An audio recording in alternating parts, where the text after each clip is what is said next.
Did Tate have witch blood? Allegedly, yes, through his mother Constance. And this is something that's never really expanded on in American Horror Story, and it's such an obscure moment that if you're not paying super close attention, you might miss it, because I did the first time I watched it, and at the time it was insignificant information anyways.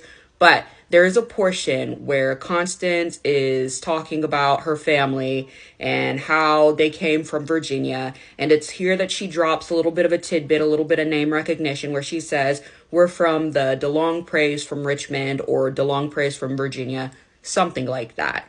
Now, this name is an insignificant detail in season 1, but in season 3, it picks up more relevance. And this is because when Cordelia is talking about the history of the coven, we hear that name again, DeLongpre, and it's in association with the supreme name Mimi DeLongpre. Now, I speculate that Mimi is the reigning supreme during the time of the Axemen, and so Tate might be a distant relative or a direct descendant of Mimi, a supreme, or a distant relative. But I do believe that Constance, more than anybody, would know whether or not her family descends from witches. And I've made a video before talking about how Addie displayed some abilities that resembled some of what we see in the coven, especially in the realm of divination, where she's able to kind of foresee the future. Best example is when she tells those two twins if they go in that house, they are gonna die.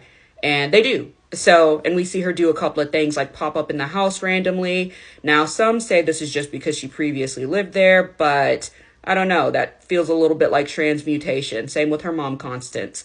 But I do think it is entirely possible that Tate is a witch or a warlock with dormant abilities. I also think it makes the case stronger for Michael Langdon to be born through a witch and the devil's scion, as opposed to a devil human scion. The abilities of the witches running through Tate's bloodline would definitely make Michael a more powerful being than he would be if he was just half human, half Satan. So it's one of my favorite pieces of lore. I love it. And it's in episode, well, I forget what episodes. It's in season 1, but like I said, if you're not paying attention to it, you'll miss it. And at the time it aired, I don't think anybody knew that it would have some sort of significance later on. But I hope I answered your question. If not, please drop it in the comments, and I will see you guys in my next video.